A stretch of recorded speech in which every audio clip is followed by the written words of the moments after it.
एक अधमरा आदमी अपने ही खून में सना अपने ही कटे हुए पैर को हाथ में लेकर रो रहा था। शायद उसके सामने कोई खड़ा था जिसे देख उसके होंठ कंपा रहे थे और वो यही गुहार लगा रहा था कि मुझे जाने दो प्लीज, मुझे जाने दो। पर आखिर में उसकी गुहार उसके काम नहीं आई और जो भी वो था उसके जिस्म को कुचलकर उसकी जान ले चुका था। आदमखोर चुड़ैल। राहुल चंडीगढ़ यूनिवर्सिटी में पढ़ने वाला एक नौजवान है जिसे भूतों और चुड़ैलों के बारे में जानने का बड़ा ही शौक था। वो हमेशा भूतों और चुड़ैलों की कहानियां पढ़ता रहता था। वो इस बात की पुष्टि करना चाहता था कि भूत होते भी हैं या ये सब बस एक मनगढ़ंत कहानी है। राहुल के कॉलेज में उसके दो जिगरी दोस्त थे, स्नेहा और आशीष, जो 2 सालों से रिलेशनशिप में थे। तीनों में कमाल की दोस्ती थी, जहां जाते साथ जाते। बस शनिवार की रात राहुल जब क्लबिंग करने निकलता तो स्नेहा आशीष के कमरे में आ उसके साथ अपने प्राइवेट मोमेंट स्पेंड करती। एक शाम जब दोनों ऐसे ही बिस्तर में थे तब राहुल अचानक से कमरे में आ धमका। राहुल को देख स्नेहा जोर से चिल्लाई और चादर से अपने बदन को ढकते हुए बोली, राहुल साले, तुझे तमीज नहीं है क्या? कम से कम नॉक तो करता, बदतमीज। अबे चल ना स्नेहा, ये शर्म का ड्रामा किसी और के सामने करियो। इंस्टा पे इससे ज्यादा है और पूरे कॉलेज ने देखा है। अरे भाई बताएगा भी अभी क्यों आया है? पैसे नहीं थे तो कॉल कर देता यार, यूपीआई कर। अरे नहीं रे भाई, मेरे पास कैश है। अभी शिल्पा के साथ हॉरर फिल्म देखने गया था। कसम से यार बिल्कुल चेप किस्म की बंदी है। जब मैंने उससे कहा कि भूत वूत नहीं होते, ये सब स्कैम है तो बोलती है कि जब देखोगे तो समझोगे। मेरा घंटा, आधा घंटा तो भूत होते हैं मुझे ये समझाने में लगी रही है। इतना चाटा ना भाई उसने। अरे तो तू हमें क्यों चाट रहा है? पॉइंट पे आना साले। देखो भाई लोग, तुम्हारा भाई करेगा उसे गलत प्रूफ। बड़ा सिंपल सा तरीका है। आज रात अपन पास के कब्रिस्तान में जाएंगे, तीनों चलेंगे और पूरी रात वहाँ जाग के पता करेंगे कि चुड़ैल होती है कि नहीं होती है। तू जा, वैसे भी हम भी जाने वाले तेरे साथ। तूने हमारा पूरा मूड खराब कर दिया है। अरे चल ना ब्रो, किसे पता डर में हाथ और हाथ में कुछ और पकड़ने का माहौल बन जाए। एंड आई प्रॉमिस पूरी प्राइवेसी दूंगा तुमको।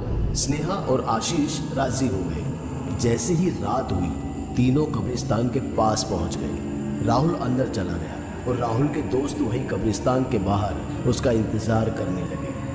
बेबी अब तो राहुल भी नहीं है और हमारे पास वक्त ही वक्त है। तो यकीन नहीं हो रहा स्नेहा, इस हालत में तुम्हें ये सब सूझ रहा है? मेरी तो इस रात के अंधेरे के इस सन्नाटे में ऐसे फट रही ना यार। पता नहीं इस राहुल का क्या हाल हो रहा होगा। राहुल एक पेड़ के किनारे बैठ अपनी सिगरेट फूंक ही रहा था कि अचानक उसे पेड़ के ऊपर से कुछ आवाजें आई। उसने घबराकर फ्लैशलाइट मारी तो पाया कि चमगादड़ों का एक झुंड था जो उसके फ्लैश जलाते ही भाग खड़ा हुआ। कुछ घंटे बीत जाने के बाद स्नेहा ने राहुल को कॉल किया और उससे पूछा, भाई चुड़ैल दिखी क्या? राहुल ने जवाब नहीं दिया। इस पर आशीष ने फोन छीनते हुए राहुल से कहा, अरे यार तू बाहर आ जाना यार, हम लोग घर चलते हैं। मुझे बहुत नींद आ रही है और स्नेहा भी बहुत थकी हुई है। सुन भाई, जब तक सुबह नहीं होती ना, मैं यहाँ से बिल्कुल नहीं हिलने वाला। तो एक काम कर साले, तू फ्री फंड में मर जा। और सुन, अगली दफा रूम में आइयो तो नॉक करके आइयो। इतना कहकर स्नेहा आशीष का हाथ पकड़ उसे अपने साथ खींचते हुए हॉस्टल की ओर ले जाने लगी। राहुल अभी भी चुड़ैल, पिशाच या किसी आत्मा के दिखने के इंतजार में था। उसने अपना कैमरा एक कब्र के सहारे टिकाया और एक वीडियो रिकॉर्ड करते हुए किसी व्लॉगर की तरह बोलना शुरू कर दिया। हाँ तो दोस्तों, मुझे यहाँ करीब आधा घंटा या उससे थोड़ा ज्यादा समय हो चुका है। एक भूत और चुड़ैल के लिए यार कितना इंतजार करना पड़ेगा। खैर, भूत नहीं होते हैं और आज ये साबित। राहुल इससे पहले इस तथ्य पर मोहर लगाता कि अचानक कब्रिस्तान में हवाएं चलने लगी और कैमरे में गौर से देखने पर उसने पाया कि उसके पीछे वाली कब्र में से एक लाल चुन्नी का टुकड़ा एक कोने से बाहर निकल रहा था। राहुल उस लाल चुन्नी को निकालने के प्रयास में लगा रहा और अंत में जब उसने जोर लगाया तो चुन्नी तो नहीं निकली, पर कब्रिस्तान में जल रही स्ट्रीट लाइट वाला लैंप फूट गया और कीड़ों की आवाज, जो माहौल को एक आम व हल्का बनाए हुए थी, अचानक से बंद पड़ गई और सन्नाटा पसर गया। राहुल का गला अब सूखने लगा था और वो डर के मारे धीरे धीरे पीछे हटने लगा। राहुल ने नजर घुमाई तो पाया कि अभी अभी कोई शमशान घाट के गेट को खोल अंदर घुसा है। लेकिन इतने अंधेरे में उसे उस व्यक्ति का चेहरा स्पष्ट नहीं दिख रहा था।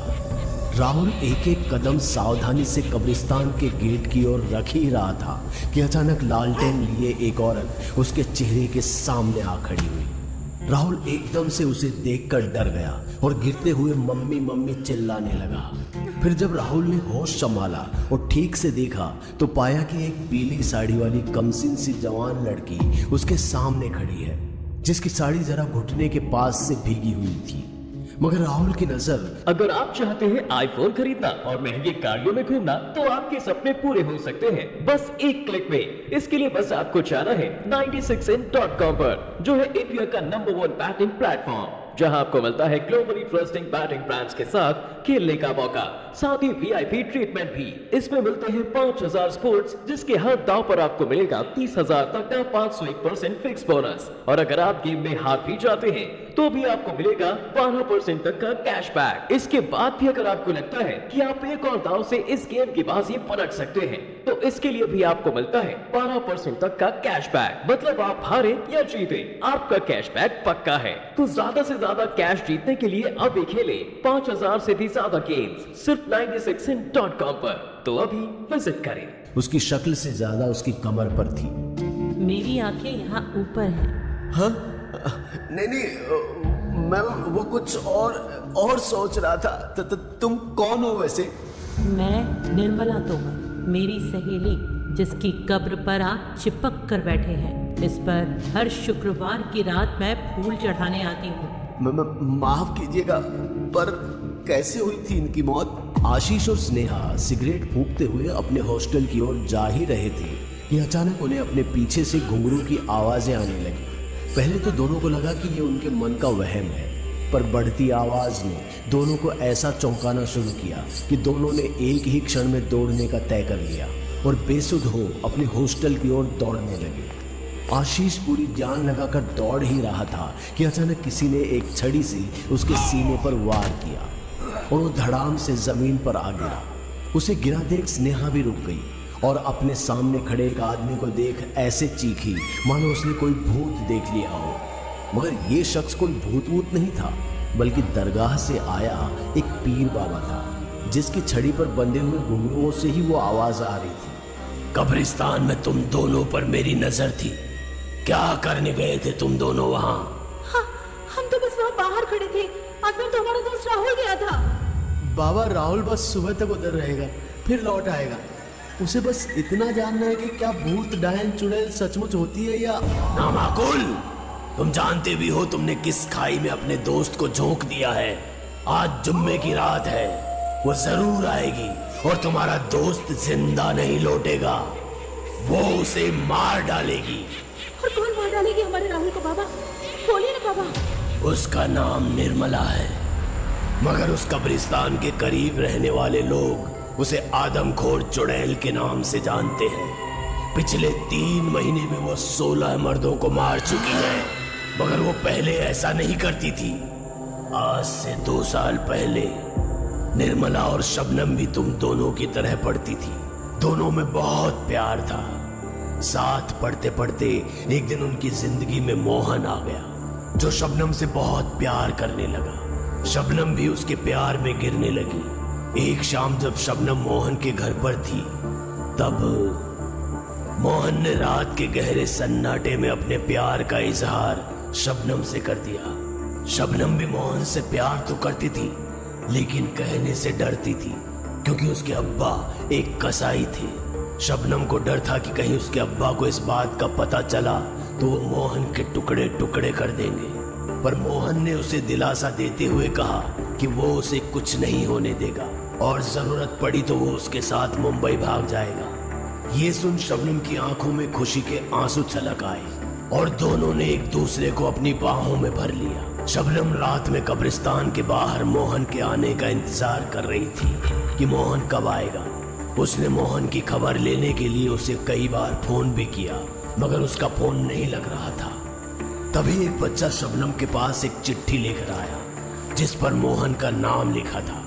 मोहन ने शबनम को अलविदा कह दिया था, क्योंकि वो उससे रिश्ता रख के अपनी जान नहीं गंवाना चाहता था और शबनम को अलविदा कहे उसे हमेशा हमेशा के लिए भूलने के लिए कह दिया। शबनम इस चिट्ठी को पढ़ बिल्कुल टूट चुकी थी, मगर शबनम का भाई हाफिज जो अपने दोस्तों के साथ वहां से गुजर रहा था, उसने शबनम को देख लिया और उसके हाथ से चिट्ठी पढ़ गुस्से में तमतमाने लगा। हाफिज के हिसाब से कौम के बाहर प्यार करना हराम था, जिसके चलते उसने अपनी बहन शबनम पर ना सिर्फ हाथ उठाया बल्कि कब्रिस्तान में ले जाकर उसे जान से मार दिया और एक कब्र में दफना दिया। शबनम की कोई निशानी इस दुनिया में बची थी तो बस वो लाल शरारे का टुकड़ा जो कब्र से बाहर लटक रहा था। राहुल, जिसे निर्मला ने अपनी सहेली का सच बता दिया था, डर से थर थर कांप रहा था। निर्मला, जो अब अपने असली चुड़ैल के रूप में आ चुकी थी, अपने नुकीले नाखूनों से उसका गिरेबान पकड़ते हुए बोली, जानते हो शबनम उस रात कितना तड़पी थी जब उसी के भाई ने उसका गला दबा उसकी जान ली थी। तो फिर तुम्हारी ये हालत, क्या उन्हीं लोगों ने तुम्हें भी? बदला चाहती थी शब्बू के हत्यारों से, जिसमें मेरी मदद शैतान ने की। 5 महीने शैतानी विधि सीखकर इस चुड़ैल के रूप को धारण कर पाई हूँ। देखो, मुझे छोड़ दो प्लीज। मैंने शबनम का कुछ नहीं बिगाड़ा। तुम मर्दों का क्या भरोसा, तुम्हारे लिए तो हम बस एक खिलौना है जिससे पहले जी भर के देखो, उसके जिस्म के साथ खेलो और जब मन भर जाए तो उसे बदहाल छोड़ दो। जो सबके साथ किया अब वो तुम्हारे साथ भी करूंगी। क्या मतलब? सबसे पहले तुम्हारे पैरों को उखाड़ूंगी और उसके बाद तुम्हारे जिस्म को ऐसे नोच कर खाऊंगी मानो कि जैसे तुम याद थे ही नहीं। ये सुन राहुल दुम दबाकर कब्रिस्तान के दरवाजे की ओर दौड़ा, लेकिन भला एक चुड़ैल के आगे एक इंसान की कितनी चलती। इससे पहले कि राहुल दरवाजे की ओर पहुंचता, वो लड़खड़ा कर एक कब्र पर जा गिरा, जिसमें से एक अधेड़ उम्र की मृत औरत निकली। राहुल ने नजर घुमाई तो पाया कि हर कब्र से एक मुर्दे की लाश जिंदा होकर बाहर निकल रही थी। राहुल धीरे धीरे मुर्दों की फौज से घिर चुका था, जो उसके हाथ और पैरों को खींच उसे फर्श पर लेटा चुके थे। राहुल दर्द से तड़पता हुआ चिल्ला रहा था, पर उसकी चीख सुने ऐसा वहां कोई नहीं था। बहरहाल निर्मला या कहूँ आदमखोर चुड़ैल अपने हाथ में एक आरी लिए राहुल की ओर बढ़ रही थी कि तभी कब्रिस्तान में पीर बाबा आ पहुंचे और अपनी छड़ी को जमीन पर जोर से दे मारा, जिससे ऐसी जोरदार आवाज निकली कि सारे अधमरे मुर्दे धुआं हो गए। पीर बाबा की इस हरकत ने चुड़ैल के क्रोध का बांध ऐसे तोड़ा कि उसने कब्रिस्तान के पेड़ों की शाखों से पीर बाबा को जकड़ना चाहा, पर पीर बाबा ने एक ऐसा शक्तिशाली मंत्र गुदगुदाया कि पेड़ की बढ़ती शाखें ज्यों की त्यों रुक गई और आसमान से बरसती एक बिजली के झटके ने निर्मला को चुड़ैल से वापस उसके इंसानी रूप में लाकर जमीन पर गिरा दिया। शबनम के साथ जो हुआ वो बहुत दुखद था, पर तू शबनम के भाई और उसके दोस्तों को एक एक कर कब्रिस्तान में मार कर खा चुकी है। अब अपनी भूख शांत कर और बाकी इंसानों की तरह अपनी जिंदगी जी। बाबा, अभी मेरा बदला पूरा नहीं हुआ है। इस कब्रिस्तान में आज भी मृत लड़कियों के जिस्म के साथ वो होता है जिसे सोचते हुए भी घिन आती है, और मोहन ने जो शबनम के साथ किया उसके लिए मैं उसे कभी माफ नहीं करूंगी। माना कि मोहन गलत था, पर ऐसे निर्दोष को मारना कोई हल नहीं है। ठीक है बाबा, आप चाहते हैं कि मैं इसे बख्श दूं तो यही सही, पर मुझे मोहन का पता चाहिए। उसे उसके किए की सजा मिलनी चाहिए, वरना मैं ऐसे ही। ये सही कह रही है, मोहन को सजा मिलनी चाहिए। शबनम के प्यार का फायदा उठा उसे बेसहारा छोड़ने में उसका ही दोष है। अगर उसने पहले ही सच बता दिया होता तो शबनम आज जिंदा होती। ठीक है, लेकिन मुझसे वादा कर, मोहन को सजा देने के बाद तू इस आदमखोर चुड़ैल का रूप कभी नहीं लेगी जो मर्दों को नोच कर खाती है। पीर बाबा से वादा करते हुए निर्मला ने हामी भरी और उनके साथ चली गई। राहुल भी अपनी जान बची समझकर कब्रिस्तान के बाहर पहुंचा तो पाया कि उसके दोस्त आशीष और स्नेहा उसका इंतजार कर रहे थे। हाँ भाई, मिल लिया अपनी चुड़ैल से? हैं? सिर्फ मिला या कुछ किया भी? अरे लौंडे की गर्दन तो देखो, इसे तो लव बाइट मिला है। इसी हंसी टिटोली के बीच सूरज उगा और तीनों दोस्त अपने कॉलेज की ओर रवाना हो गए। एक शाम राहुल लाइब्रेरी में किताब पढ़ ही रहा था कि तभी आशीष एक अखबार लेकर उसके पास आया और उसे पढ़ने के लिए उकसाने लगा। अम्बाला में रहने वाले मोहन शर्मा ने काटा अपना दाहिना पैर और दाएं हाथ की 2 उंगलियां और अपनी ही छत पर केरोसिन छिड़क कर किया खुद को आग के हवाले। Can you believe it? Well, भूतों में बिलीव कर, इन एक्सीडेंट्स में क्या रखा है? इस आदमखोर चुड़ैल से राहुल तो बच गया, पर अगर आप रात में कब्रिस्तान गए तो शायद आप ना बच पाए।